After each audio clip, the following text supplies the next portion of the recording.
here we go. It's Mister Young in the house. And it's foreign in the building, bro. SummerSlam is here. Almost here. It is an exciting time to be a pro wrestling fan. Hello to everybody in the chat, by the way. Nice to see so many familiar faces. Always good to have you here. Sit back, relax. I know it's 12 noon if you are watching this live. If you are listening to this post-fact, then, well, it could be any time in the world, whatever it is. That's the beauty of on-demand. Right, but we say thank you for your time. And as always, the Discord link is in the description. Come join the Discord if you haven't already. Come chat with us 24/7, anytime somebody talking about wrestling, bro. Bro, I think this weekend we've had people talking about Kete. People complimenting about, Great American Bash. A lot of things, bro. Hang on, you said the triggering words and oh, it's making bro, me... I'm sorry to trigger you. So early in the podcast, you bro. started us off on a negative note. Can I just get this out of the way? Yeah, let's get it out. Let's blow it through your system, bro. We've talked about this ass clown many times already, right?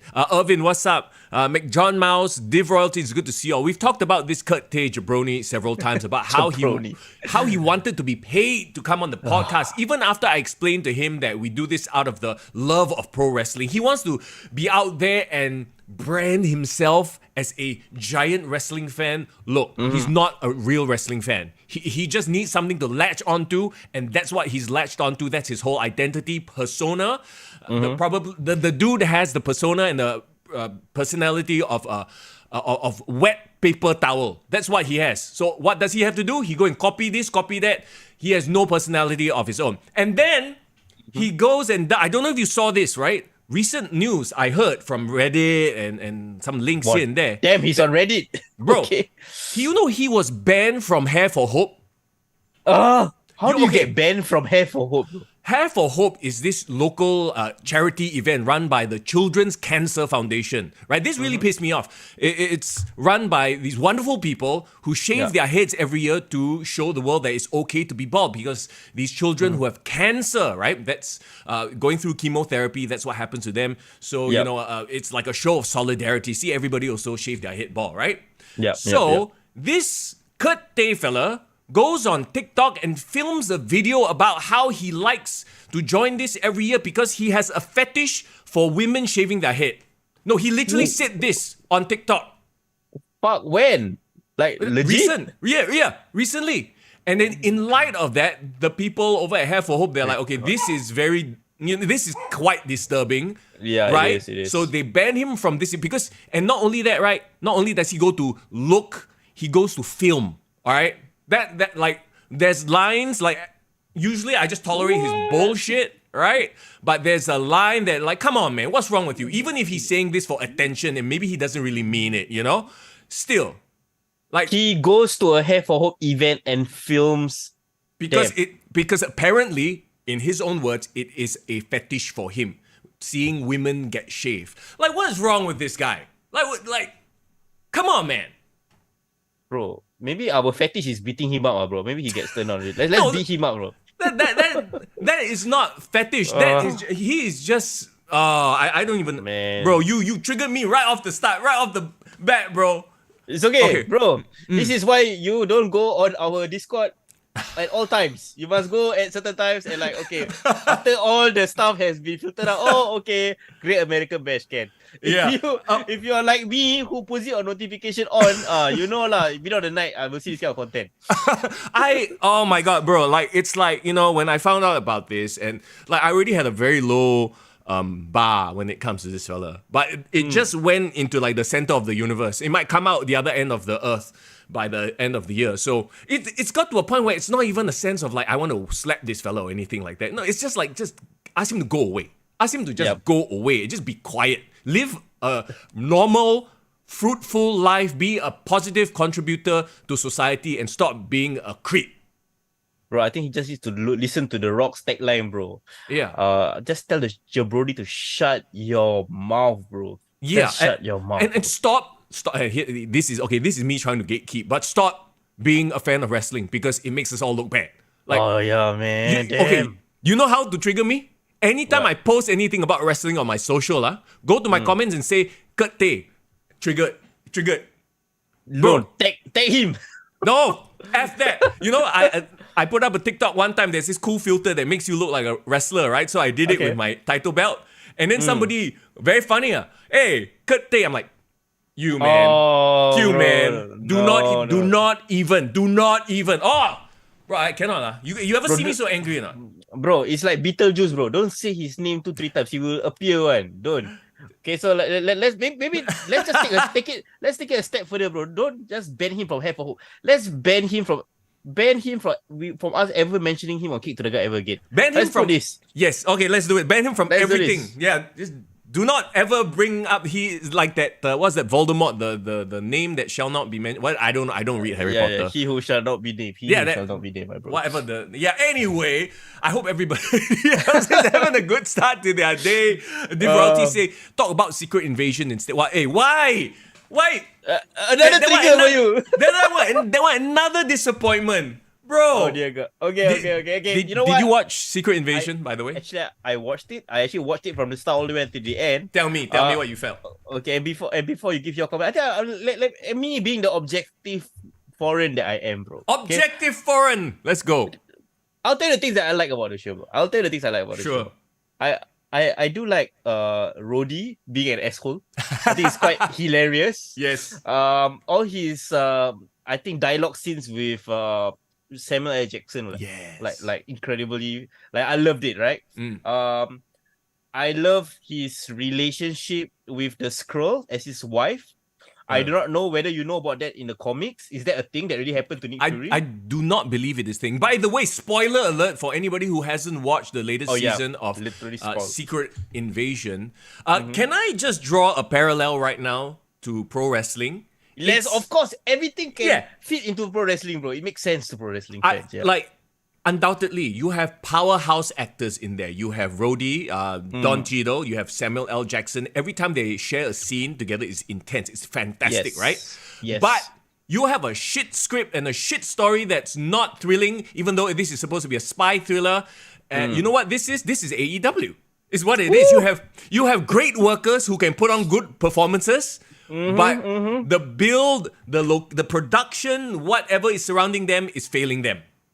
Exact. Oh, bro. And okay, I guess you're gonna talk about the bad stuff about the show because I think that's another half an hour, bro. Oh dear God. Oh my God. Okay. Let's just talk about the things that they could have done better. Like there was the potential there, right? Yeah. When I first saw the trailer, I don't remember whether you recall like the first trailer that they put out, the teaser for Secret Invasion. I immediately got, bro, Winter Soldier vibes. Yes. Like Captain America Winter Soldier. I was like, oh shit, is it gonna be like a political thriller? Yeah. Is there gonna be violence? And for certain portions of the show, especially at the beginning, right? I thought they were delivering on that. I thought like, holy crap, like it was so like menacing, intriguing. There was so much like layers and like plot twists. Yep. And then like when they kill off more spoilers, guys. On the very first episode, they kill off Maria Hill. I'm like, wow. What? Okay, what are they trying to do there, bro? See, I thought they wanted to shock us, and then somewhere along the way they twist. Didn't really die. Bring her back. Yeah. But I don't know. Maybe they're saving that revival for a later show.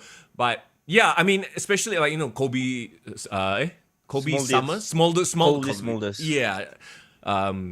Robin Schabotsky, everyone loves her, right? Of course. It feels like she was done very dirty. Like one episode and bye-bye, gone, Yeah, I thought they were going to highlight her the way, if you recall, Falcon and Winter Soldier, they highlighted the Sharon Carter, right? Yeah, Sharon Carter. Yeah, like give her a new wrinkle to her character or like explore. That was the thing I really thought like was a wasted opportunity. Why didn't they explore the relationship between Maria Hill and Nick Fury? Imagine, bro, they did a flashback where it was Nick Fury recruiting Maria Hill in the next episode. Like if she died, but then there was a reason to talk about it, the relationship. Then okay, and then like if they had made the whole storyline about one by one, the people that Nick Fury cared about gets taken away from him. Whether it's like Maria Hill, Skrull, Rhodey, and all that. Yeah, Talos. Yeah, Talos also, I believe like, the issue is, right, because they kill off Maria Hill, right? Everyone thought his death was a fake out. Yeah. Everyone thought the Gia's death was a fake out, which turned out to be a fake out. So we were like, it could have been more impactful if it was just that one person that died in the series, Talos. Yeah. Right? But I don't know, man. So Fia says writer's strike, bro. didn't this happen? Like, didn't they solidify the script before the writer's strike? This was way before the writer's script. No, bro. this is nothing to do with the writer's strike. This is just them like cobbling together this thing. And here's the problem, right? I've been reading the Secret Invasion storyline, and I get it. You shouldn't hold the same expectation, because in comic books you can do all sorts of crazy shit, right? In the comic books, Spider-Woman was a Skrull, Elektra was a Skrull, and then they would do these slow reveals. Oh, all these superheroes actually have been Skrulls for the past don't know how many years, and then they connect back. Then you got flashback issues of when they were replaced. So that was huge, right? Yeah. Bro, by the third episode, we knew Rhodey was a Skrull already. I'm like, what the? And they did it in such a lackluster, in the phone call scene. Yeah. Unless you are really not paying attention, you knew that was the twist already, which was like, huh? Like that? Okay. Like that, yeah. Yeah, everything in the show felt, huh? Like that? You know, and it could have been like a Avenger level build to like a huge crossover storyline, multiple movies. You know what I mean? That can be starting off, because when you watch Loki, that felt like season 1 Loki was like, jumping off point, right? Yeah. You know what it felt like? And I hate saying this because I enjoyed the Agents of S.H.I.E.L.D. series, but it felt like an episode of Agents of S.H.I.E.L.D. where it's like, okay, the scale and scope is smaller. This is not MCU. This is just TV. There's that vibe of this is small time versus Loki. The first batch of Disney Plus shows, they just throw the budget. This one, you can tell they cut back the budget. So like Loki season 1, Falcon Winter Soldier, all felt big, felt like movies. This felt like a TV show. So I've said this before on my Twitch stream as well. Cheap plug for my Twitch stream, Mister Young GG. We talk about a lot of Marvel nerdy shit. But it's like, I feel like they should have just done a 3-episode miniseries. Just make the story shorter, but make it more impactful and spend the budget properly in that way, instead of trying to drag it out for 6 episodes and all like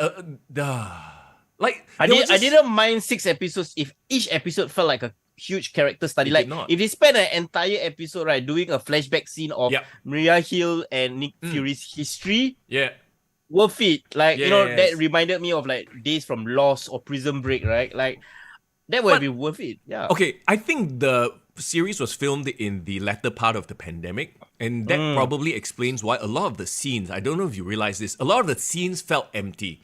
It felt like a small budget show where you have like, everyone, the president is under attack. How come only got 2 bodyguards? You know what I mean? You just, the president was in the hospital, right? Usually you watch ER, you watch Grey's Anatomy, like all the doctors will be around, surgeons will be hanging around. Like, no, this one only got 4 people in the scene. I'm like, everything feels small and empty. Yeah. Okay, when did you feel like the Disney Plus shows, started to get stale or like get more like, this is not Marvel quality? At which point, in your opinion? From which show onwards? I know a lot of people shit on She-Hulk, but I enjoyed She-Hulk. I thought it was a fresh, different take, because we've been seeing the same thing quite a lot. Okay. I would say, I didn't even hate the thing with Ms. Marvel is, right? Like, I'm not a fan of the character, so I went in with very low expectations. You know what I mean? Yep. So it didn't disappoint because my expectations were low to begin with. So I was like, okay, fun show, whatever. I'm not going to put too much effort into it. So really, the big disappointment for me is the this one, is the Secret Invasion. Yeah. Okay. I think for me it came even earlier, bro. There was a period in time. No, like not the movies. The movies, like there was a period in time I know exactly when it started to get shit. I think Eternals.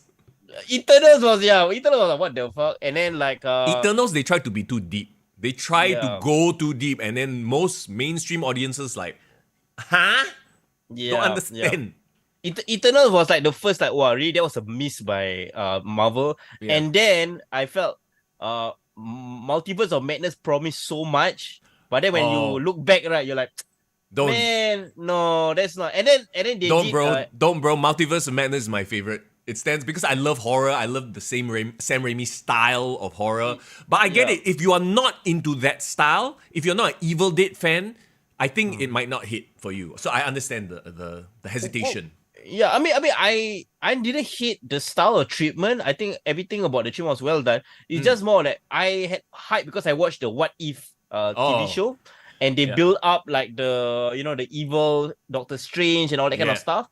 And like I think the bigger disappointment was when they kill off all those Illuminati members, bro. Like in that Oh, one scene, remember? it's you know what it is? It's like bringing Oh, in Ric Flair to do a job, bringing in Tanahashi to lose in 5 minutes. Ah, see, yeah, yeah, everything exactly. links, bro. Everything links to Okay, okay. wrestling. It's true, and I think after Love and Thunder, I was like, Oh, come on, how can you fuck up Christian Bale as the yeah. best villain? Like he literally had like the best like villain look. Everything should be perfect, and like, You know what Love and Thunder is like? what? Love and Thunder is like an episode of Dynamite where they just went. You know why Taika Waititi is famous for his jokes? Same as Yeah, the Young Bucks, famous for their flippity shit. They went too far with it. They they just went too threw far. one trick pony, just joke until nobody took anything seriously. That Yeah, is the issue with Love and Thunder. yeah. I mean, you're right, man. I got no complaints about that. But when it Yeah. comes to the TV shows, right? TV shows, I had like a bit of a weird dynamic where it was like I wanted to have low expectations, but I also was curious to see how different Yeah. Marvel can present their content in this format, right? Yeah. So Yeah. I think that first slate was great. Like everything up Mm. to Hawkeye, I was like, oh, okay, very interesting. Even Hawkeye was like a winter or like a Christmas film. That was fun. Christmas Um, special, huh? Christmas special, yes. Moon Knight felt Mm. very, very intriguing because of like the whole aspects of like his dissociative personality or something like that. Yes. Yes. But of course, people always talk about how I always the final episode is like, yeah, they like tie up too much loose ends. Can't Correct. really tie it up. So like that was starting to stumble a bit. Miss Marvel, I could identify because not because I'm a Pakistani woman, but because as a Muslim Sure. man and like the culture I could appreciate and blah blah blah. Mm. She-Hulk, like you said, I enjoyed it, especially right when they went deep into the courtroom drama stuff. Yeah. Yeah. The courtroom drama was fun. But Mm. of course, people were like talking about like the CGI and like they were leaning more towards like a Ellie McBeal audience. Yeah. So yeah, okay, limiting. Yeah. Yeah, it's not a big deal. What was the one after that? There was Oh. the Guardian special. Okay, the Guardian special, it is what it is, a Christmas kids show. Lah. I mean, Yeah, it you're not is. going to put too much stock into it. Did you watch Werewolf by Night? I didn't. I Okay. didn't. See, Okay. I feel like they should do more of these one shots. Just you have an idea, right? Just do a one-off story. Like that's interesting, that's different, so you don't commit to it too much, Damn, do you enjoy it? I didn't get. I completely forgot about Werewolf by Night, bro. As a horror fan, I enjoyed it. But Okay, I can okay. see, like, I was watching my wife while we were watching it together, and it did nothing for her because she's not a fan of like this style of like old school horror. This is like a lot of throwbacks to classic horror, but I enjoyed Yeah. it, right? Okay. Okay. Yeah, but I feel like there's been a scenario where Marvel keeps missing the landing. Like a lot of the Yeah. premise promise so much, but then when it comes to the landing, like, man, not really. Secret Invasion I think is one of those shows lah where Oh. the landing, bro. Like the final fight was a cop out where Gaia was like the reveal as Oh. the Nick Fury. Bro. Also, yeah, they just completely overpowered Gaia. You know, Gaia is who? Gaia is Kenny Omega, bro. Anything can do, everything can kick out. Don't you think, right? Emilia Clarke have been screwed out of two separate TV series, bro. So, okay, my question is, right, where is she going to go from here? Like, with that amount of power, she needs to be in the Marvels. She needs to be in one of the big team-up movies. She literally is the most powerful one now. She is Captain Marvel plus. Yeah, she's Captain Marvel, and it's just Captain Marvel is only one of the powers. She got all of the powers, right? Yeah, and as it is, Captain Marvel is already the most OP one of the bunch. You want to hear a very like I don't understand this plot point, right? Yeah. Technically, right, she and the what's his name, the Gravik, right, was in that chamber, right? Yeah, So yeah. doesn't that mean Gravik also was super OP? How come Yeah. he died so easy, one? Bro, he got jobbed out, bro. No, that's exactly it. I'm like, wow, how come? No, you know why? She was fueled by the rage of him killing the Faja.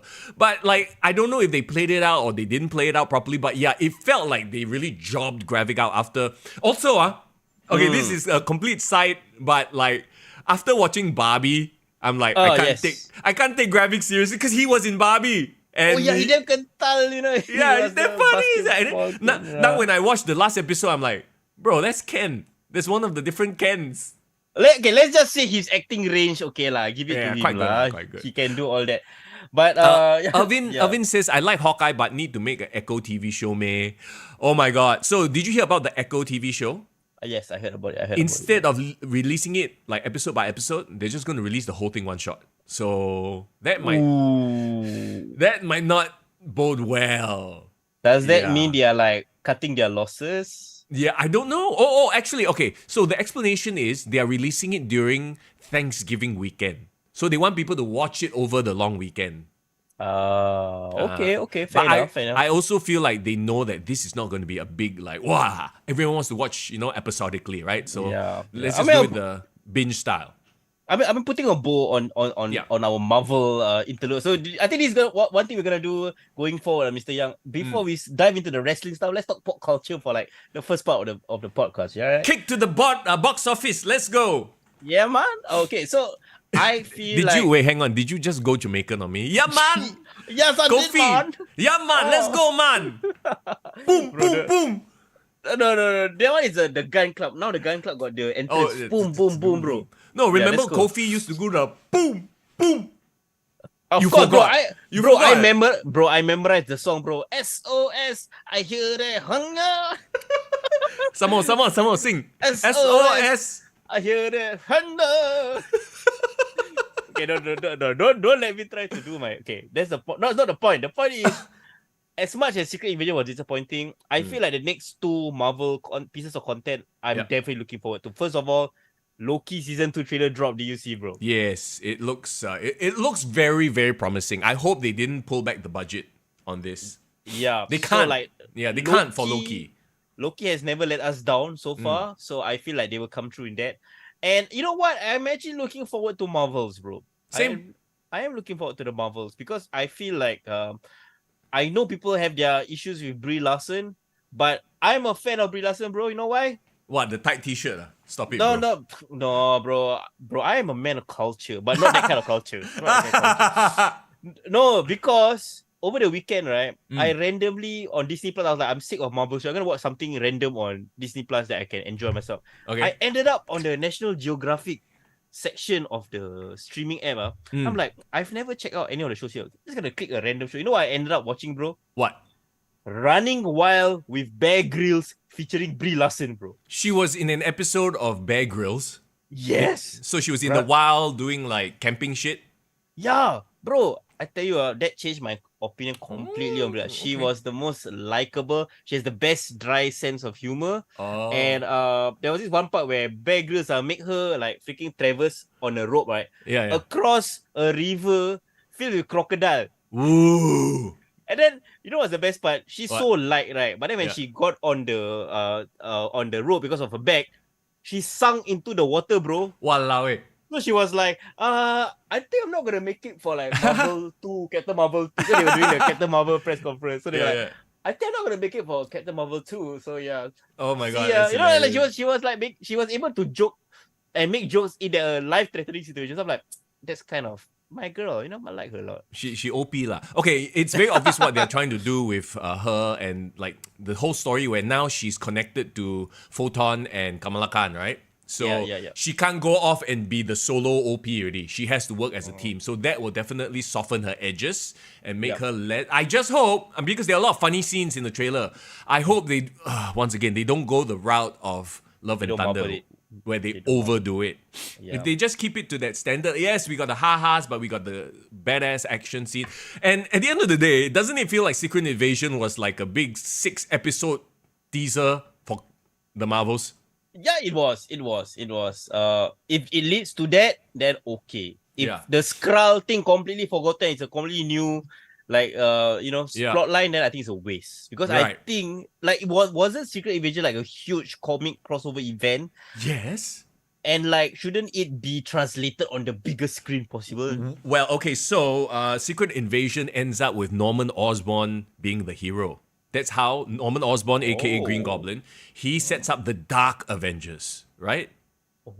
So in the current MCU, we're diving into really nerd talk here, but looking at the current MCU, if you see the way that the president was portrayed in the last episode, he a bit like a loser, right? Like a inefficient president. So this sort of paves the way for him to get impeached or get kicked out and replaced by Thunderbolt Ross, who's going to be played by Harrison Ford. Okay. And he's going to pull together his own superhero team known as the Thunderbolts, which they've teased already, which will bring in the Russian guy from David Harbour, the Red Guardian from Black Widow. Black Widow. Yeah. So Red Guardian, Ghost, the new Black Widow, the new Captain America, a US agent, aka Yes. John Walker, and stuff like that. So apparently, that's like the government's version of the Avengers. So it's all been leading to that. And for that to happen, they need to make the current president look like a jackass.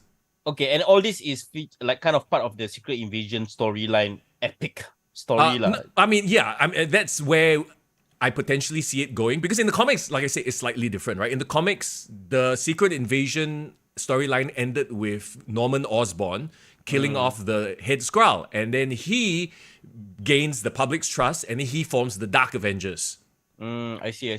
What is the link, or is there a correlation between Secret Invasion going into Secret Wars? Because that's the Avenger Secret Wars. They teased it as like part of the storyline. Right? Okay, no. Secret Wars was more of a incursion issue where multiverses would start colliding. So Secret Invasion was leading up to it. Like, it was a different event altogether, like different years. Okay, cool. You know what? We need a comic historian to kind of like guide us through, because I think we are in like super deep nerd territory in terms of the MCU as well. Like, I don't think anyone can start watching from nothing and like figure shit out already, you know? Exactly. So, and we haven't. Okay, let's start talking about wrestling. Then let's get into it. This is not kicked to the box office. It could be not yet. But yes, let's talk about the fact that right now we have a situation where I can actually watch AEW and not think I've wasted my time.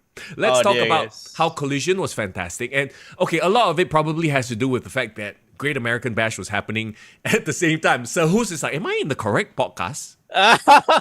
Don't worry, so who's just nice. We are just about to cater to your wrestling sensibilities right now. Yes. So yeah, look, just very quickly, right? It's very obvious who has sort of like the creative influence on Collision, don't you think?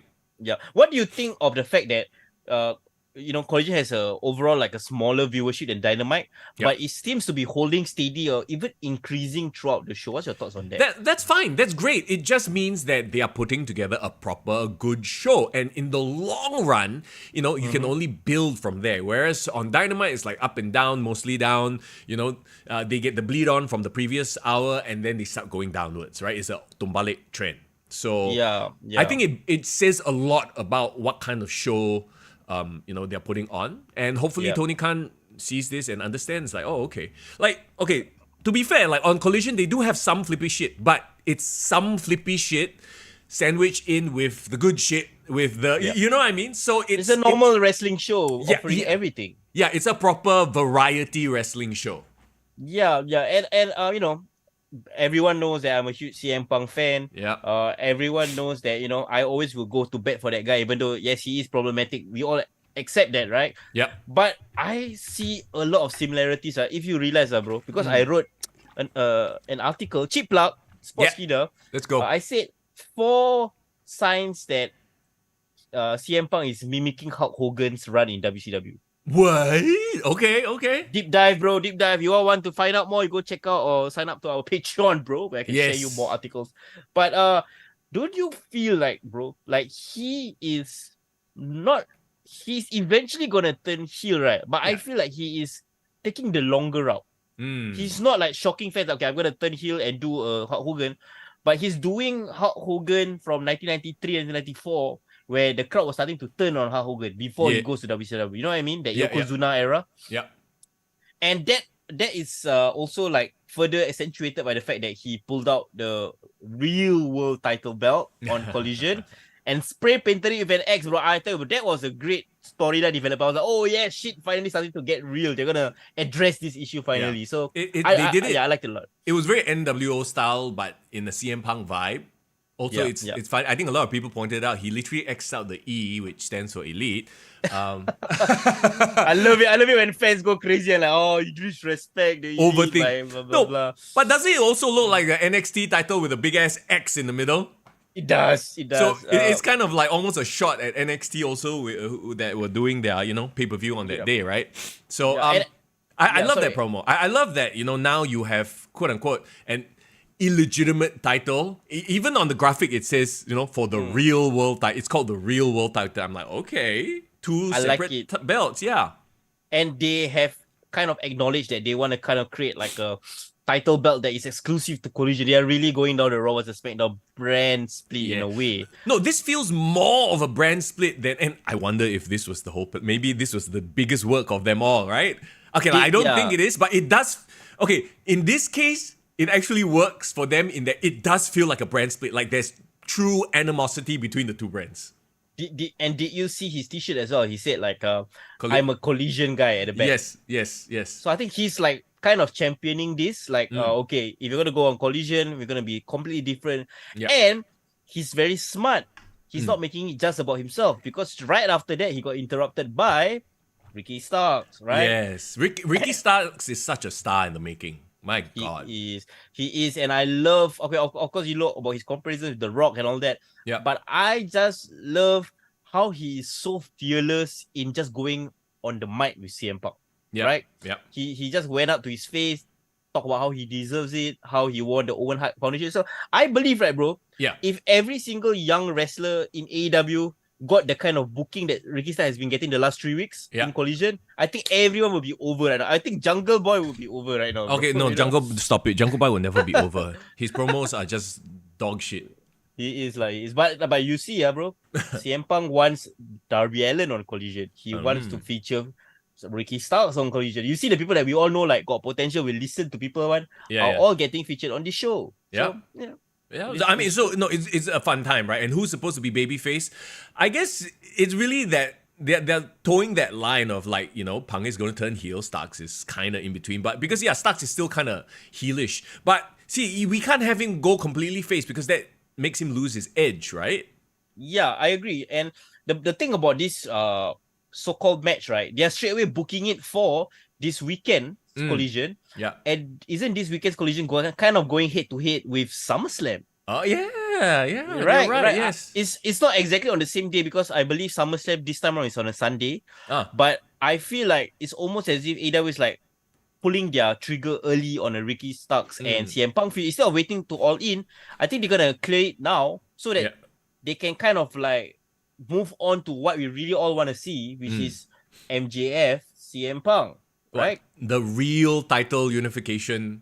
It's got to eventually happen because I feel like they are buying time so that whatever happened and went down between MJF and Adam Cole can kind of be resolved or tied up at least within these next few weeks so that they can move on to so what do you think the main event for Wembley will be? Will it be Adam Cole versus MJF, which seems to be the inevitable conclusion, or will it be the title unification match?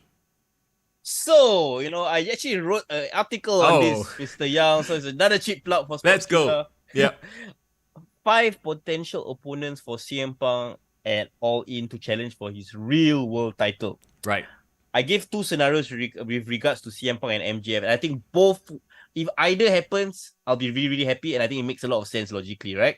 Of course, they gotta talk about CM Punk and MJF at least one more time. Yeah. Because both of them happen to have the title. So that's the elephant in the room. So that's most likely that might happen if, say, CM Punk retains the title against Starks, MJF with the blessing of Adam Cole, because if you can tell at the conclusion of Collision, they didn't turn on each other, so they're gonna drag this out, right? So with Adam Cole in his corner, he challenges CM Punk. Wouldn't that make CM Punk almost like a de facto heel? Because everyone loves babyface MJF and Adam Cole. Yeah, sure. So that's scenario 1. Scenario 2, which is what I want, because I think it's gonna be more dramatic. Triple threat, bro. What do you think? Adam Cole, CM Punk, and MJF. Yeah. Yes. Wow. Yes. What? And Adam Cole pins MJF for the title? The reason why I was kind of campaigning for a triple threat because I feel like Adam Cole can be the unknown quantity in that match. Everyone's gonna be intrigued to see what he does. Like, is he gonna challenge for the title? Is he gonna defend his friend? Is he gonna turn heel on CM Punk? There's so many permutations. And also, he can be the one that takes the pin, so CM Punk or MJF doesn't look bad. Exactly. So Yeah. I feel like if they really wanna, I think they will sell out the audience for sure. Like, Okay.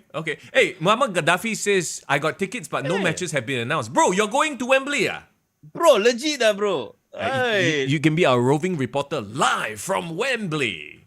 Hey, Gaddafi, if you're there, right, we go interview you directly there lah. You go take a vlog, then after that be like, hey, what's up? Live from London. That's Wembley right. Stadium is Gaddafi for Kid. Oh, Okay, we so can set something up, bro. Let's do it. yeah, let's wrap up Collision right now. Like I said, a lot of things to look forward to on AEW's side, especially on Saturdays, Sundays for us, right? It just sucks that MJF and Adam Cole will be going back to Dynamite. It was just a one-off. It feels like it. So almost like a tease. You notice that MJF and CM Punk didn't really have any interaction on the show as well. So you know that they were purposely, letting them be their own thing, which is great. I think that's a good move. Correct. We are excited to see what happens for the fallout of Collision. But bro, this Wednesday is a 200th episode of Dynamite, bro. Are you excited for it? Absolutely not. Like I saw the graphic and then there was like triple threat match or whatever they call it, triple threat matches. John Moxley versus who?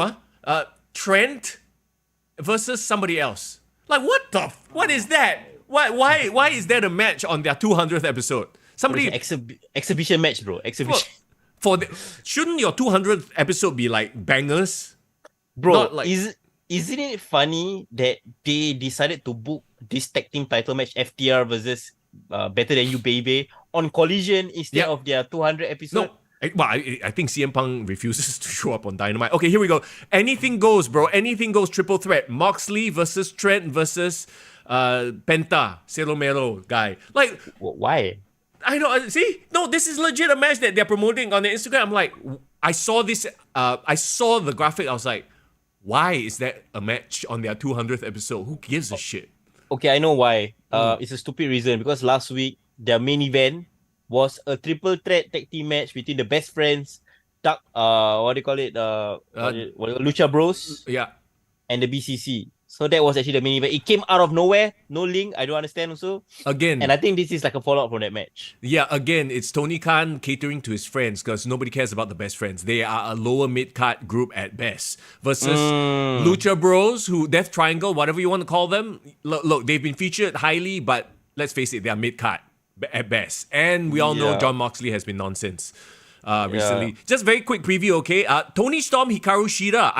I've really enjoyed Tony Storm's sort of heel promos. They're very strong. Hikaru feels not relevant. I can see the match itself being great because actually those are the two that like legit are talented in the ring. Again, Hikaru Shida, do you remember they were teasing her to do a heel turn? Yes, that's right. But barely. Nothing happened. Yeah, they dropped the ball. Yeah. Jack Perry face-to-face with Jerry Lynn. Why? Because the FTW title, is it? Yeah. So last week, I'm pretty sure you didn't catch Dynamite, Nope. and I also didn't as well. But Jungle Boy, he went and did a kind of promo calling out the FTW title and calling out all the ECW wrestlers. So bro, I tell you, they're gonna week by week because he's gonna have a rivalry with Tess, right? Gonna bring back all the ECW guys. You'll probably see Sabu again, bro. He'll beat up Sabu, Jerry Lynn, friggin' Taz, and then RVD Chris Jericho, maybe. Bro, Chris Jericho, bro. Oh yeah, Don't forget. MJF will be there. Let's see. Oh boy, Kenny Omega and the Bucks versus Jeff Jarrett, Jay Lethal, and Satnam Singh. Why? This is your 200th episode, bro. Okay, and then you got Chris Jericho and Takeshita versus Sammy Guevara and Daniel Garcia. This is the whole will they break up the JAS storyline. Okay. I gotta admit a guilty pleasure, bro. Very guilty. I'm even too ashamed to admit it, but this is a safe space for wrestling fans, and I should admit it. What is it? I'm kind of enjoying Daniel Garcia's dance, bro. Hey, you do you, bro. You do you. Okay, there's also a ROH World Tag Team Championship, Aussie Open versus El Hijo del Vikingo versus and Commander. Like, who cares? Like, really, this is the best they could come up. Yeah, I'm not watching Dynamite. Don't worry, I will do the hard task. I will watch it for you. Go ahead. I haven't watched Great American Bash. Unfortunately, haven't had the time. I hear it's not bad. Like, NXT has yeah. been on fire recently. Yeah, I've heard it as well. I heard that they had a banger main event between Carmelo Hayes and Ilya Dragunov. Ilya Dragunov is so underappreciated and like yeah, he's like the rabbit Wolverine of this generation, man. So Yeah. uh Okay, so let's very quickly move on because we have lots to get to. Because Yes. now it's time for the main event. SummerSlam is this upcoming weekend. So, yeah, this is a big one. Like, literally, as I was looking at the match card, I was like, wow, they've put themselves in a spot where almost 90%, like, okay, not every match, but 90% of the matches are matches I want to see. nice. Okay. Right? Okay. Yep. Did they? I don't know what it's on the sheet here, but I have no idea how this got set up. Maybe they announced it today. But the SummerSlam Battle Royale, what is this about? Okay, so this is I would say they call it LA Knight's Constellation Prize, bro. LA Knight's Constellation Prize. So if you've been watching Smackdown, and for those of you who were DMing me asking me about, are you guys gonna review Great American Bash? I'm sorry, guys, we haven't watched it. We'll probably mention it on the next podcast, right? But yeah, back to that. For I think when LA Knight lost the opportunity for the US title, I think everyone was like super pissed off, and people got even more pissed off because Rey Mysterio versus Santos Escobar ended in 5 minutes because Rey got legitimately injured. You know about that? Yeah. So essentially, if they had made LA Knight the winner, right, we would have completely avoided this whole situation. So that's on them. Yeah. But I feel it's almost as if they can't ignore the fans anymore. No. I believe, right, they created this SummerSlam Battle Royal is like as a way to highlight the wrestlers. And the first person that went up to Adam Page and say, I want in, is LA Knight. Yeah. So, of course, I believe he's the one that's going to come out with the W because it's just the facts of life, bro. Yeah. You know what? I hope he doesn't win. I hope that I am very certain they know what they're doing and they are purposely cork teasing us over and over again until we get to in Levesque, I trust. Okay, Rumble, bro. Rumble. He's gonna be when he finally wins at the Rumble. The place will erupt like a Taylor Swift concert. Oh dear God, bro! I didn't know you were a fan of heavy petting, bro. I didn't know you were. Because you only like the tease. You don't want the actual action, bro. No, come on, bro. LA Knight. Bro, I'm saying that if you tease long enough, the longer you tease, the bigger the action will be at the end. It will be like a volcano erupting at the Rumble, and that's gotta be his moment. Yeah. And it could be a premature, bro. It could be a premature, discharge. No, that's why I say booking. If he wins now, that would be premature, but not if he wins at the Royal Rumble. In Levesque, we trust. Okay, fine. I think you can last longer than me. That's why. Maybe that's why. Let's do it. Let's move on. Let's move on. Okay, so the one match that I'm kind of like meh about, but it's interesting. They've made this a mixed martial arts rules match, MMA rules match. They're going to work in the MMA match. Okay. Ronda Rousey, Shayna Baszler. I love the match. I love the concept. I love the fact that both of them are together. Yep. WWE is not doing a great job promoting this match. Why? Of all, you're exactly right. You know that their production team is world class. They can be creating video packages, and maybe they will for this weekend, Smackdown, right? But they should be doing like MMA style packages. Ronda Rousey, Shayna Baszler. They should be at separate training camps, training for the match, and people are interviewing them on their training camps. You know what I mean? Make it just like how they did Brock Lesnar, Bobby Lashley, remember? Those packages? But maybe they don't have time because now we are literally a week away from this match and this match just kind of, Do you foresee this being a one-off, Shayna getting the W and like Ronda walking off into the sunset, or are they going to extend this for a few more pay-per-views? I don't know, man. Like, the fact that they made it a mixed martial arts rules match honestly tells me that Ronda should win. Because at the end of the day, it's still Ronda, right? And then maybe she wins, but it is like by fluke or, she got caught, and it lets them do a trilogy. And finally, Ronda does the honors and lays down for Shayna in a wrestling match. I agree. I feel like it's too early. Okay, so for example, if they're going to have this one and done match and then Ronda leave, is completely going to be underwhelming. I don't think it really puts over Shayna. Nope. But if they extend the feud and Shayna gets the victory somewhere down the line, maybe Survivor Series or what, then I think that's a great way for Ronda to walk out, on her back. But do you think that Ronda is just bored of it and she just wants to go back to do whatever she's doing and she's more than happy to put Shayna Baszler over by laying down, even in an MMA match. Actually, I feel like maybe that's gonna happen. You know, No, yeah, I'm not talking from my quote unquote booking sensibility. Now I'm talking about like I think she just wants to go away for a bit. Yeah, that's the thing, right? Like, when you hand in your resignation letter, you don't care whether you have 1 month left to clear leave or what. Yeah. I'm just gonna throw all my work. I don't care really, right? Yeah. But the problem is Shayna is like her closest friend or one of her best friends. I don't think she will do her dirty as well. That's why she'll lay down for her lah. That's why she'll lose and give Shayna the baddest woman on the planet rub, because that was Ronda for the longest time, right? So I don't know. I mean, you know what? Maybe they should have promoted it like that. Right? This match should have been for the title. Who will be the new baddest woman on the planet? Yeah. It can be like, who will be the next tribal chief, right? Yeah. No, at the end of the day, it's the weakest build out of the lot. And I agree. Which is sad because this could be so much more, right? But you're right, guys in chat. It doesn't help that Ronda Rousey has zero charisma. Shayna is not that much better, unfortunately. She works best as a silent assassin. Just go in, wreck people, and leave, right? And what she did in NXT lah. That's true. I mean, Gaddafi also agrees with the fact that they should drag it out to a trilogy, probably a no DQ. Yeah. I mean, I think a referee stop. What's the thing that is a draw in like MMA? Is it like a TKO? No, like a. It's not a draw. What do you mean? Split, like a split decision. Yeah. They could. They could do that. Yeah, like Shayna hung in there, blah blah. Then how could you justify the next match being a regular wrestling match? More like they didn't have a decisive victory so that they can kind of extend the feud, right? But also Irvin said like how they should get Bruce Buffer in the ring. I mean, why not go all the way with the MMA presentation, bro? Sure. Special guest commentator Joe Rogan. Hey, which brings me to this thought like. Yeah. What's the situation on their TKO, like their whole, merger between UFC and WWE? Is it happening around SummerSlam period? What do you mean? They already merged, right? I mean, technically they didn't merge. It's just the company owns both entities now. They still, I don't think they will ever sort of, make them cross over unless... No cross promotion there. I mean, if they want to officially bring in some elements or what, this will be the perfect opportunity to do so. No, I don't think so, because...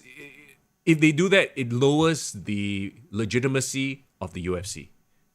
I see. If they ever try to go and work MMA matches, then people will watch UFC and go, is this work just like WWE because they're the same company, ma? So this is a very precarious line that they shouldn't cross ever. Like they should just be two different entertainment entities, and never should they cross unless you're just doing literally just guest promo. That's it. Like Hulk Hogan showing up on the UFC or Conor McGregor showing up at the WWE, but don't actually have them work fights because it reduces the legitimacy of your fighters in the UFC. Ronda is a different story because she already retired from MMA. She's gone from that world, so she's more of a wrestler now.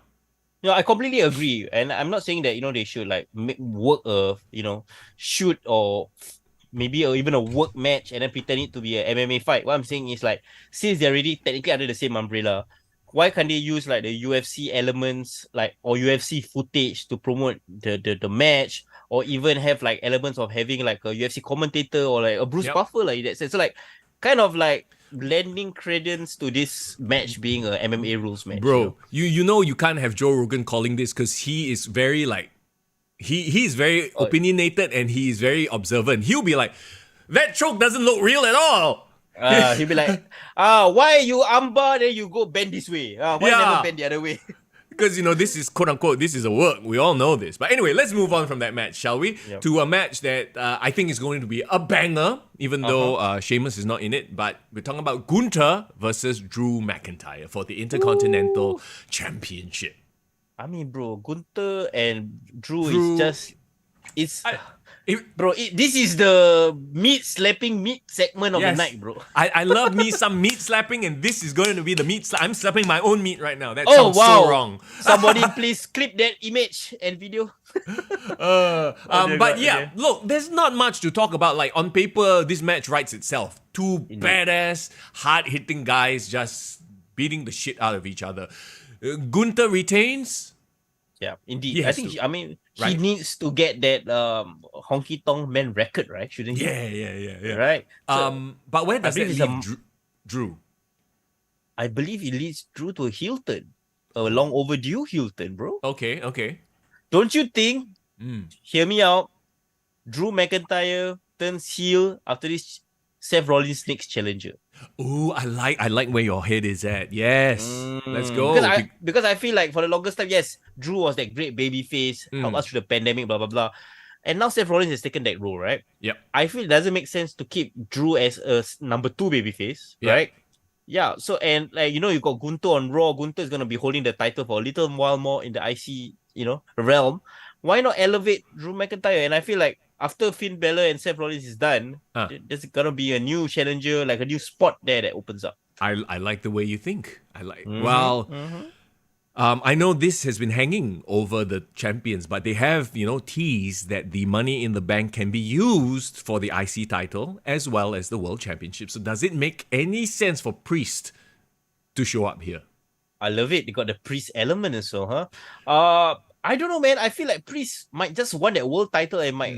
I mean, we will talk about the Finn Balor situation, but like, I love that intrigue of whether he will turn on Finn or whether that will lead to some dissension there. Yeah. Hey, what's up, Edison? Edison, no worries. It's okay, bro. Late, it's never mind as long as you come. It's all good. What?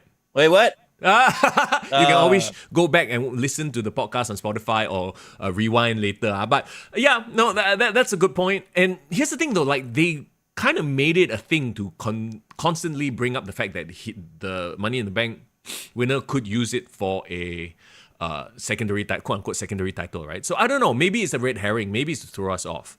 Maybe it's to set up Asuka. No, not Asuka. Maybe it's to set up Io and Bailey. Wait, did Bailey get injured? No, Bailey's not the one that got injured. I think Dakota Kai, I know is Dakota injured. Kai got injured. Yeah. No, because when you mentioned Asuka, I was like, wait, what? Damian Priest gonna challenge Asuka for the title? No. My point is they could very well make a storyline where Bailey psychos Io Shirai into going for the tag titles. Oh, because he can challenge for any title. Yeah, so I wonder if that was, but they are not on the card, so we won't jump into that. Okay, shall we move on to the next one? Yes, we shall. This fella, right?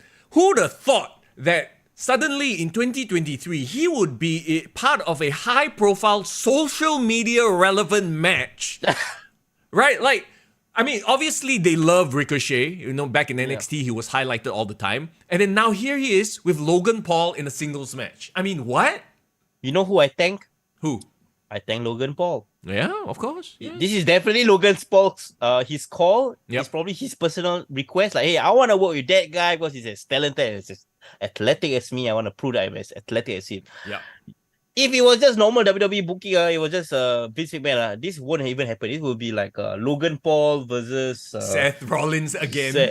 Probably for the 5th time, probably. You have to give it to Logan because he definitely has a lot of negotiating to do here, right? Like he's already gone up against Brock. He's literally fought all the big name main eventers. So yeah, it doesn't make sense for him to go and face off against Santos Escobar or he doesn't make sense for him to beat up jobbers. And you could argue that Ricochet hasn't been portrayed as a main event guy, but it's just that whole like anything you can do, I can do. It's the perfect sort of mix when it comes to personalities. Like we all know Ricochet is the highlight reel. But then here you come Logan Paul, this cocky mofo who's like, I'm a bigger highlight reel than you. They are, we are going to expect them to try to out-highlight reel each other. And that in itself is the draw. So how smart is he for him to realize this and handpick Ricochet? Yeah, for sure. I mean, that's exactly what he said on his podcast as well, on Impulsive. Right? He said, is it? Yeah, he said like he told Triple H, like Triple H asked him, who do you want to be his next 2 opponents? He literally said on his podcast to Seth Rollins in the room, I wanted either Ricochet or LA Knight. So he knows who is reacting well opposite him. He knows where the money is because people want to see, especially after the interaction he had with LA Knight in Money in the Bank. They were like, let's see that. And but I think Ricochet, it's almost as if he's like, I want to put over this guy because he's on the same level as me in terms of athleticism. But what if I can bring him up to a level where he's almost as relevant as me? I think that's a challenge for him in this match. Wait, for who? Logan or Ricochet? For Logan. I mean, Logan's challenge is I want to bring eyes to WWE product, right? Which he has done tenfold.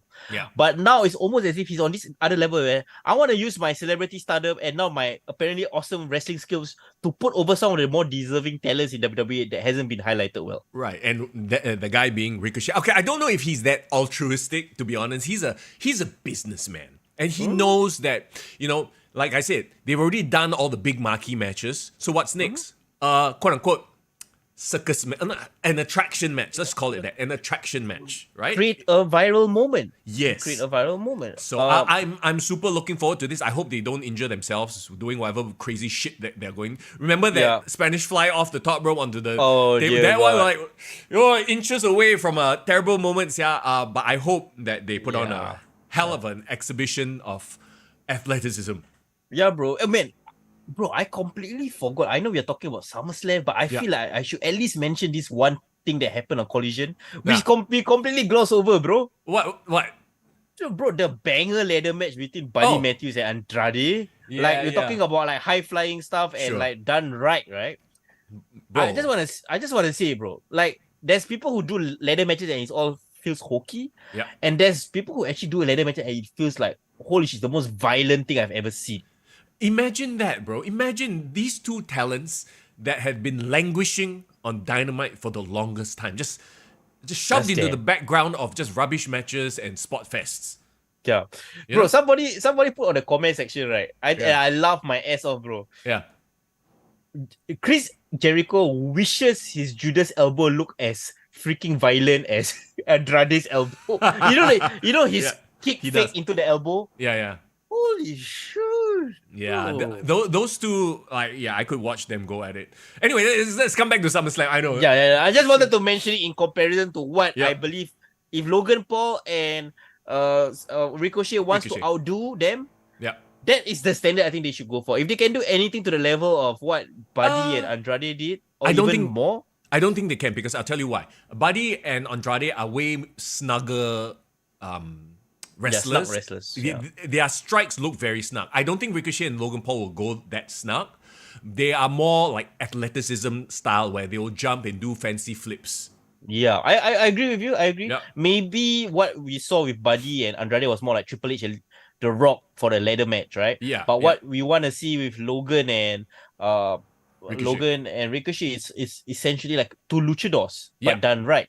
Yeah. Well, okay, yeah, not Lucha. Yeah, I get what you're trying to say. It's like Ray versus Eddie. Sort of style. Yeah. Okay, let's move on then. And I wonder how this will play out. So, okay. Actually, I don't wonder. I know what will be the main event. Looking at the rest of this, I don't know why the order here is Tombalik. But let's talk about Asuka versus Charlotte Flair versus Bianca Belair. Triple threat for the Women's Championship. Yeah, it's so interesting because all of a sudden, the SmackDown women's title scene is like freaking stacked. Yeah. Stacked AF, bro. Yeah. And meanwhile, the Raw women's title scene is just like Rhea holding on to the title, hanging out with Dom. That's it. Like, okay lah, give her a bit of a break. The spotlight is on Dom right now, but anytime she could come in and just wreck house, right? Yeah, I mean, we're all waiting for that Rhea and Raquel Rodriguez match, right? Sure. But like going back to Bianca, Charlotte, I didn't understand because WWE loves to do this trope where they're gonna put two contenders teaming up and like defeating the tag team champion, which is like, okay, poor Chelsea Green, poor Sonya Deville. So and it's so weird because I feel like going to the SummerSlam match, of course Asuka is not the highlighted one, even though she's the champion. Of course they got to talk about Charlotte, they got to talk about Bianca. I feel it's such a shame because in my opinion, like Asuka deserves a run where the title, everything revolves around her, not on two people having their own issues and then just so happen, Asuka is the champion as well, right? Right.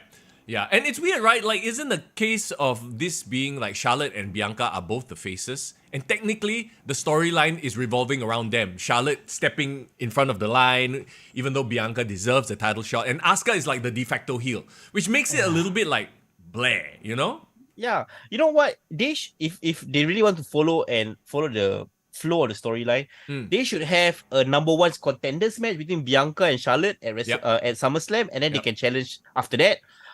I would rather have Io Sky without cashing in her title, just having a one-on-one match with Asuka because I love their interactions, bro. Well, speaking of that, do you think Io Sky could show up here? I mean, Io Sky showing up would be incredibly opportunistic of her, especially like imagine if Bianca and Charlotte cancel each other out, Yeah. and then you got Asuka on the ground, Yeah. and then she take advantage of the situation, right? And then she runs out. But I don't know, man. Like, I have a very weird feeling that Bailey will somehow cost Io Sky for whatever reason. Like, she'll be the reason that Io doesn't cash in right. Yeah, I think Bailey is owed like a heel turn. You know what you call a heel turn? She's already heel. She turns even more heel, bro. By screwing over Io, her friend. Yeah, it's like what Kevin Owens did with Chris Jericho, a few years Festival of Friendship. Yeah. Okay, so who do you think is the champion after this? Since I can't decide between Bianca and Charlotte, I would still say Asuka retains. Okay. You know what? I would agree with that, actually, because I still feel like Bianca has a bit of ways to go before, she regains that sort of like that chasing babyface vibe. Charlotte lah. Like Charlotte is one of those, and we need to respect that and appreciate that. Anytime she's inserted into a feud, it raises the level of the feud. But at the same time, we've seen her here so many times. It's like, okay lah, then what's new if she's champion? Like it feels like a bit of a again. I wish we could see Charlotte and Rhea fight each other forever, because like every time like that match at WrestleMania was amazing. That felt like Buddy versus Andrade, and it makes sense because Andrade and Charlotte are together, right? Oh yeah, you're right, huh? Bro, Rhea and Andrade and Buddy. Excuse me. Oh, you mean Dom? No. Okay, Dom. I'm sorry, guys. Dom. Right. Keep it in the kayfabe. But you think about it, right? The way they were fighting and hitting each other, I think they're influenced by the partners. I think so. So anyway, hopefully we'll see that match, but we shouldn't see it too often because we know it is a banger of a match. So give it to us when it counts. Okay, let's move on. Cody Rhodes versus Brock Lesnar. Yes, the feud that no one understands why it happened, but it's happening. Is it played out at this point? I think just almost there. We are almost done.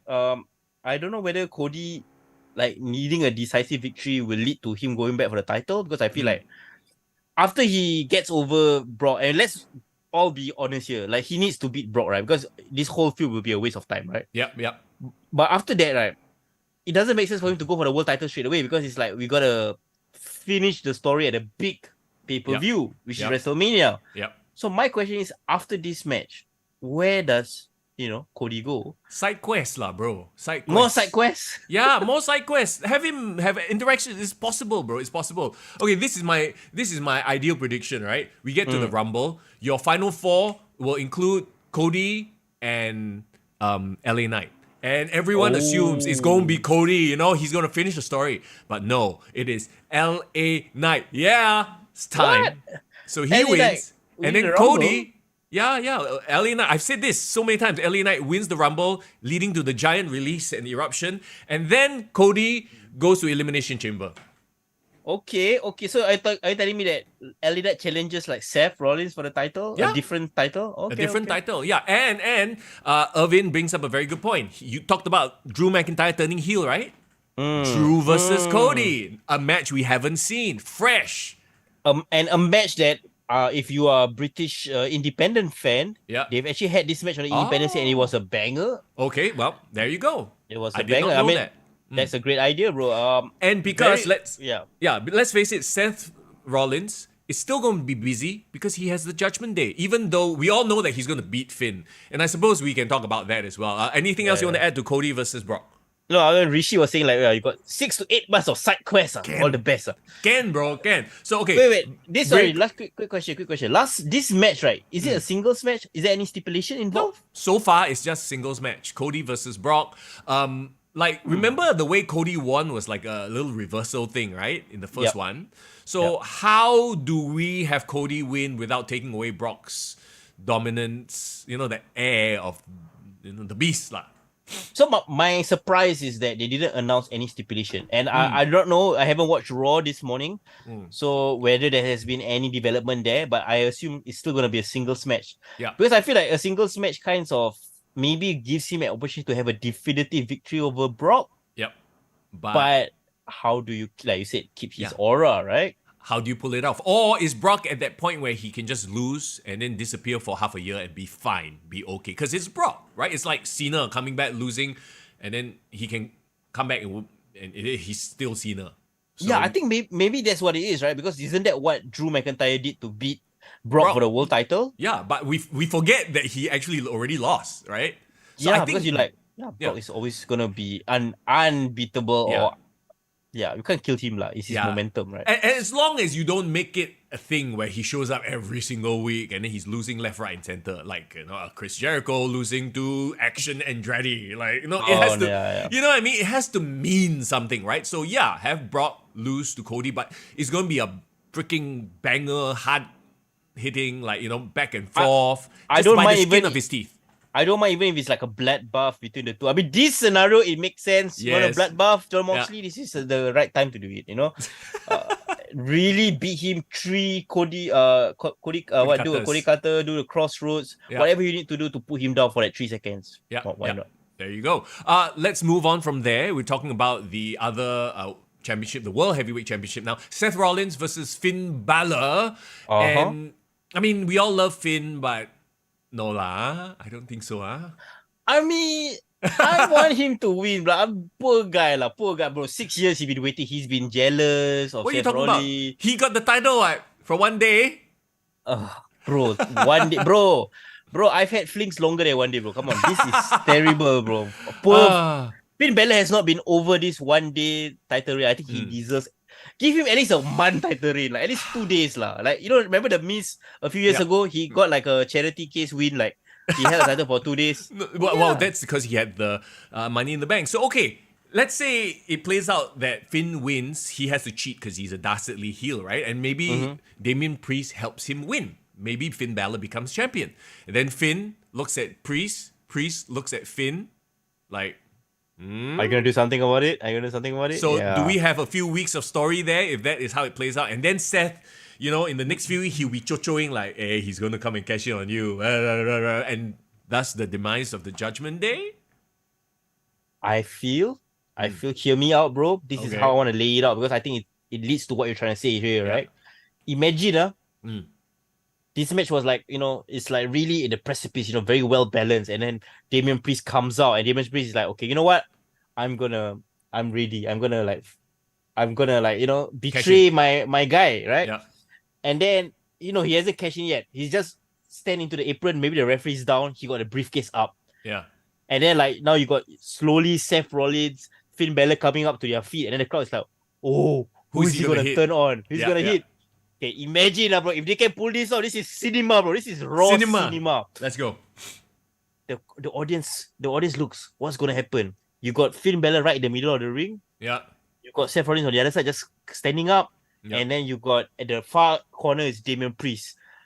He looks at his briefcase. Yeah. He looks at Finn Balor. He goes for Finn Balor. He's swinging the briefcase at Finn Balor. Finn Balor looks, last minute turns around, saw it, ducks. Oh. And he misses and hits Seth Rollins. And then Finn Balor's like, holy shit, you tried to fuck me up. Yeah. But then he saw that Seth Rollins is down. He decided not to he decided to take advantage, do the coup de grace, blah, blah, blah. He wins the title. Right. And then basically, holy shit, Damian Priest kind of showed his head like, oh, he was going to turn on Finn Balor. Yeah. So Finn Balor wins the title, but then everyone's like, oh, damn, Damian Priest was trying to turn on Finn Balor. So then they can go and feud, or they can kind of have the dissolution of the Judgment Day, while you kind of protect Seth Rollins. Seth Rollins like, oh, I got hit by a... He was screwed. I like that, but I also like the idea where you don't know who he was going for. Instead of like him going directly for Finn Balor, I think it should be a case of they're both standing next to each other. And then you don't, like, he sort of looks at the briefcase, looks at Finn, looks at Seth. Who is he going to hit? And then he hits Seth. Yeah, okay, okay. I would go more for that so that, the next few weeks you can have the side glances. You can have Damian Priest look at Finn, the champion, sideways. You can like, Bro, you love the cock tease, huh? I do. I love the tickling of the taint. We're tickling the taint here. Oh dear God. Oh dear God. So this is like in that spot, right? That's why this match is actually very intriguing as well. How will this play out with Damian Priest? Because let's face it, like if it's just Seth versus Finn without Damian Priest, without Money in the Bank, it feels a bit like, oh, okay lah, it'll be a banger of a match, sure. But, I agree. you know, the storyline wise is kind of blah. But talking about storyline, talking about cinema, let's jump into the main event. A main event that for so many weeks, I was like, cannot lah, bro, cannot lah. How can it be? Roman Reigns versus Jey Uso, of all people, headlining SummerSlam. Don't be mad, bro. And here we are. I have to eat my words, right? Man, I should have been a betting man, bro. I mean, gotten some bucks there, bro. Okay. Roman Reigns versus Jey Uso, undisputed WWE Universal Championship. Tribal combat. I saw the memes. Tribal combat. I love it. And then all the zooms to everybody. like a Mortal Kombat, right? I freaking love the tribal combat shit. Okay, so it's like we talked about it already last week. How just the presentation of it has to be super like traditional. You got the elders there. They have to pull out all the stops. It's SummerSlam, right? Bro, I do not know. I know it's like one like last Smackdown before the event. Yeah. Please bring back Rikishi. Yes. Please, Rikishi needs to appear on this Smackdown. It's like, oh, I'm gonna referee the match, or I'm gonna be in the corner, or whatever, lah, bro. Yeah. Please. I saw a rumor where The Rock was supposed to show up to interact with Grayson Waller. I'm like, did you see this rumor? I saw. That's just about the dumbest thing I've ever heard. Why would they bring The Rock in to interact with Jason Waller when you have Roman as like right there? It's right there. Like, you know, how let down will everybody be if Rock really showed up just for Jason Waller? No, if Rock is gonna show up, okay, I know we're skipping to the end of the match. Yeah. The Rock is gonna show up. The Rock has to show up after Yes. somehow Roman Reigns somehow survives with the title, and everyone's like, boo, boo. Then, if you smell. Yeah, no, exactly. They would not waste a Rock return as much as I know everyone's there is very high on Jason Waller, rightfully Jason so. Waller. But no, that is just dumb, right? So yeah, if Rock were to be there, it has to be at the end of this match. So we got Roman Reigns, Jey Uso. This is all story. This is all cinema. I could give two shits about how well they wrestled this match. They just need to act it out for all I care, right? You know what I mean? They need to Godfather it out, bro. They need to have the hugs, the crying, before the super kick, everything, bro. Like literally, I give zero shits about whether they, can do a technical match. It's not going to be a bad match. They're both competent wrestlers. But let's face it, right? This is not a match where you give a shit about the technicalities. This is about how they play this story out. Well, if you look at SummerSlam as a whole, right, bro? You talk about a buffet for a wrestling fan. You want your highly athletic flippy shit, you can go watch Logan Paul and Ricochet. Yeah. You want your bangers slapping meat, you can watch Gunther, Drew McIntyre, right? Yep. And then now you want your WWE style of larger than life storytelling. You can watch this main event. That's why, like, top to bottom, this card is probably one of the best cards of the entire year. And that's a high bar, bro. That's a high bar, right? And I'm actually a bit afraid because every time you set a bar so high, you can only disappoint. Right? Bro, but you gotta trust Papa H, bro, because he has come through with all the pay-per-views this year, bro. Everything he's taken over, every single pay-per-view has delivered, don't you think so? True. Rishi said he wrote for them the moveset already. 50 super kicks, 50 Superman punch, 3 times ref down, 1 Samoan spike. Oh, you gotta have the, what's his face, Paul Heyman running around. Hey, Rishi, it's like you ordering your lunchtime like that, bro. I want a 50 teh tarik, 50 prata. But yeah, look, I just, you know what? I just kind of just want this match to play out. Like, we all kind of know that Roman is winning. He's going to remain tribal chief. It's really just like, will The Rock finally show up? Or somebody else? Like, nobody else is going to make any sense. Forget about all the other brothers, all the other relatives. It doesn't make sense for them to come because nobody, quote unquote, in the mainstream knows who they are. Yeah. Bro, John Mouse brought up a very interesting point on the chat, right? So the writer's strike is going on, right? Are the WWE writers affected? Oh, I don't know. Are they technically part of the WGA? It is a television show, so maybe they are. But look, if they're on strike, you get Triple H to write, like you get Shawn Michaels to write, like it's okay, what? Maybe, right, this is the one time, right, the WWE writers are happy that they are not treated like real writers. Yeah. They don't be part of the strike. Sekali, the show has been so good because the writers have been on strike, and it's like true wrestling minds that have been booking this show recently. Can you imagine? That would be the most hilarious shit ever. But if I'm not wrong, the writer's strike only covers scripted drama or like television shows. But I do not know whether technically WWE is like reality drama. I don't know. Reality-based entertainment. Yeah. Haley says they are non-union, so maybe there you go. So they are still right. There goes my hope of them realizing actually maybe don't need to hire writers, just get wrestling minds. Yeah, writers won't be unionized. Correct. Bro, the wrestlers got no new union. Why do you think the WWE writers got union? True. See, Vince McMahon smart. He's like, we don't want you all to get together and ruin our product, you know? Can you imagine if they unionize and then they go on strike? Friggin' like Raw, like what we're watching, bunch of indie wrestlers now because nobody wants to wrestle on Raw. Hey, bro. Yeah. I want to link this back to Singapore history, bro. Because I was randomly watching like YouTube videos on like, why is Singapore so successful? Don't ask me why. I was doing research for something. But then, right, do you know, right, bro? And this is a bit like a true statement, but you know, take for it what you will. I'm not gonna make any like inferences from it. Sure. But do you know that Lee Kuan Yew actually outlawed unions? Yeah. No, 100%. This is part of our history. Yes. So this is open fact, right? Because they didn't want disruptions to occur, especially in a fledgling country that was still growing. Can you imagine? You know, like the infrastructure not built. Let's not forget, all of a sudden, kick to the politics. Level up. No, we went from like a third world country to first world country very fast. You know, say what you will, right? But a lot of these things and policies that were enacted were needed for us to grow so fast. Correct. I mean, yes, it leads to a capitalist nature, right? Yep. But we got time for, strikes and protests because we needed to like get our shit together and build shit, right? Yeah, because we didn't have Malaysia's help. The British were not going to come and help us anymore. We were stuck on our own. It's like, okay, get your shit together and don't F around with me. Yeah, don't waste time with all your politics, don't waste time, blah, blah. Just put everything aside, just focus on the productivity. So I was just kind of relating it back to pro wrestling, right? And you know how...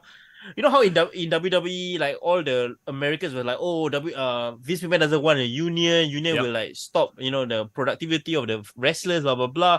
And then we always heard for the argument for a union. Yeah. But then, right, the more I think about it, was Vince McMahon right all along to not have a new union so that they can keep delivering the kind of content and quality that they can? I mean, the argument is that, it means that the WWE can set pay structure however they want and quote-unquote treat their stars poorly.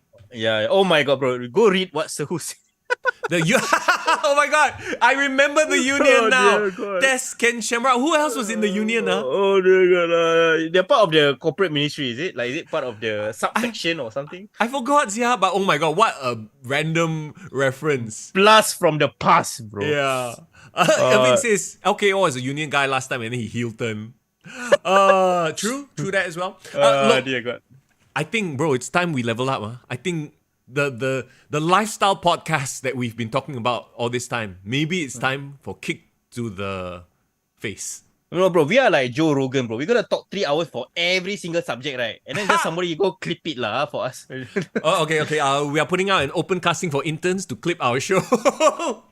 Yes. Ever since our dearly beloved Saleh has left us back to his school days, we are missing that gaping hole, bro, to fill in our post-media content. Bro, don't talk to me about gaping holes, bro. That sounds very bad. Anyway, let's put a bow on SummerSlam and the podcast as well. So, main event, Roman Reigns, Jey Uso. Is there even a 1% chance that Jey wins here? Maybe 1.5% lah. Let's give it to him. 1.5. Okay, so Roman Reigns wins, right? Close match, a lot of emotion, crying, cinema. Solo Sikoa probably tries to interfere, but Rikishi gets in the way. Some elders got to get in the way. So no, this must be true tribal combat. Blah blah blah blah blah. Bro, this is literally a Mortal Kombat final cutscene, bro. Like Shao Kahn sitting at the freaking stage, and then all the elder gods involved. Yeah, bro. Can you imagine if they do 3 rounds? Round 1, fight, bro. Can you imagine if Jey Uso come out wearing like a ninja mask, like covering bro? And then when Roman Reigns finally wins, and then Paul Heyman gets on the mic, finish him. Oh dear God, bro. Why? Okay, I tell you what, this match is brought to you by Mortal Kombat 1. Then they will see the promotion there. They will do all the ads. Hey, just nice. Mortal Kombat 1 comes out in September, right? Okay, look. Will it be a letdown if The Rock doesn't show up? How else can they wrap this up? because Roman Reigns has to win. It makes no sense for Jey Uso to win. If Roman Reigns wins, it's a huge, like, oh my God, he won again. The big heel monster, wins again, right? The only way to pop the crowd at the end is for The Rock. Bro, there's a precedent, bro, that this has happened before. What? Fast forward or rewind back 2 years ago, SummerSlam 2021, John Cena, Roman Reigns. Roman Reigns defeats John Cena. Everyone's like, oh, damn, what a bummer. Then after that, bro. Brock Lesnar returned out of nowhere, right? Yeah. So who is that person? Is it going to be Rock? That's the big question. That has been the big question looming for how many years already, actually, if you think about it. Every time Roman Reigns has had that like top tier, match, there's always been who is going to come and challenge, who is even going to be at the level. Because let's face it, anybody on the roster show up at the end, it's not going to mean shit. It's not going to give that impact. Bro, I feel like, Roman and The Rock, right, would be, if you talk about placeholder until Roman and Cody at WrestleMania, right, why not, bro? Roman and The Rock all the way until Survivor Series, Roman Reigns ends The Rock's career. Why? Wow, hey, bro. At Survivor Series, where it all first started, bro. Yeah. Okay, well, there you go. That's a lot of things to look forward to. I hope we haven't hyped ourselves up too much, and then when it actually happens that Roman Reigns wins, and then after that nothing, then we all go, oh, we all let down, yeah. No. I have faith in Triple H, and for wrestling fans generally, this week is gonna be an awesome week. I mean, Dynamite 200 episode. Why not? What lah? Don't waste my time lah, please. Look. I just thought of one thing as well. Yeah. You just brought up a name. Can you imagine at the end Roman Reigns wins? Everyone is waiting for, do you smell? And then instead it's time to play the game. Ooh, Triple H come out. What? Can you? Tuk. Oh, I think I'm hot. I know I'm sexy. Or DX politicking their way to the main event since 1996. Oh, cannot. That'll be funny. Scully. And then it's a Dean Ambrose music, and then freaking Dean Ambrose come out. He start bleeding already, bro. Like, I want you. It starts bleeding for no reason whatsoever. No. Let's be fair. I think if you're a wrestling fan, this week is gonna be a great week for you. Yeah. No judgment, because I also watch Dynamite. Whether you're gonna be watching the 200 episode of Dynamite, whether you're going to be checking Smackdown to see whether the Elders or Rikishi will appear. Yeah. Whether you're going to be watching Collision to see Ricky Starks and CM Punk have the entire feud. Or whether MJF and Adam Cole are going to turn on each other. Yeah. And SummerSlam ending the weekend, bro. Yeah, dude, bro, there's so many things. Okay, now Chad is taking this ball and running with it. Irvin says Kevin Nash come out. Bro, Kevin Nash come out. Haven't hit the ring yet. He's quad tear. And he bro, no, don't start, guys. Don't start. Deep royalty. As long as it's not, here comes the money. And he dance, and then his knee snaps. The other quad, bro. The other knee snaps, bro. No chance. That's what you got. And then Vince swaggers out. Got mustache, bro. Not like me. Got like foreign like that. Got mustache. Come on. No, too much. Don't go crazy. You can go down the rabbit hole if you keep talking about this. So it's cannot. Let's just be excited and be happy. You know that the podcast is we're gonna talk about it next week, but we are also gonna hype it up and be super active on the Discord. Let's make it as fun as it was in SummerSlam, in WrestleMania and Royal Rumble earlier this year. Jump into the Discord, so while the matches are happening, we can just talk about it, chat about it, and just have a good time, man. It's SummerSlam. It's a good time to be a wrestling fan. That's what's up. For sure. And okay, one last thing as well. I think before we wrap up today, I think we should give a shout out to our guys, our bros and broskis and sisters from Grapple Max this past weekend, right? Yes. Yeah. Open house, and they finally pull out their last show at Tampines, bro, before they're gonna move to their new venue, right? That's right. The final show at Jim Craft, sort of like a thank you show as well. Unfortunately, we couldn't make it down this past weekend. We had things to do. We were very busy. But things are looking up for the local wrestling scene, and stay tuned because we are going to be chatting with somebody who's been in the local wrestling scene for quite a while. Very outspoken fella, and it's going to be exciting to hear what he has to say. And he's actually also going to be on the SPW card. Yes, SPW also holding a show very soon. in August as well. In August, yeah. So Yeah, and of course, like a bit further on in the horizon, we already have AEW All In confirmed, and as confirmed exclusive, one of our listeners, our long-time listeners, Gaddafi is gonna be there at AEW All In. So really looking forward to hearing his experience as well, right? Absolutely. So, lots of stuff to look forward to, and hey, no better time to be a fan of pro wrestling. All right, let's wrap things up. Everybody, thank you so much for spending your Tuesday afternoon with us. Hey, I am getting ready to go to work. Usually when we do the podcast, I already finish work because I used to do the Power Breakfast show on Power 98, right? Cheap plug. Yep. But now I'm on the evening show. So in a few hours, I will be on radio, bro. Yeah, so if you guys love hearing Mr. Young's voice so much, you can't get enough of his stream, you can't get enough of our podcast. Oh, gosh. Please, every single night, go while you're going home or you're driving or what, please turn on the radio at Power 98. You can hear his voice. Bro, do me a shout out, bro. Shout out the podcast on the show, Of bro. course. Come on. Anytime there's some sort of wrestling related pop culture story, I will, very, sneakily slip in a. Oh, by the way, if you're into pro wrestling, I do a pro wrestling podcast, the premier pro wrestling podcast of Singapore. Kick to the gut. Yeah, smart, bro. I now every morning I have my Tuesday boardroom meetings, bro. I'm corporate foreign now. Everything I relate back to wrestling, bro. I tell you, whatever lessons I learn from wrestling, I put it into my corporate life, bro. And one of it is you gotta know how to play the game, bro. It's time to play the game, and it's time for us to get out of here. Everybody, thank you so much for hanging out. Description, that's where you'll find the Discord link, the Patreon link. Hopefully, we'll get to see you online very soon. What time? I'm going on air 4 to 8 p.m. 5 p.m., I'm actually on the Power 98 TikTok page live streaming. We are giving away NDP tickets this week, by the way. If you want to win NDP tickets, come join us. Awesome, bro. You'll check it out as well. And as well, if you guys are interested in reading more of foreign Sportskeeda articles, I put it up regularly on our Patreon page as well. You can sign it up, you can read more news as well. Some exclusives as well. Go interview some wrestlers over there. Go check it out. Oh, nice. Okay, we're gonna get out of here, everybody. Thank you so much for your time. We appreciate you, and please take care of yourselves. We'll see you again next week. It's Mr. Young. Alex Foreign in the building. Happy SummerSlam week. Let me see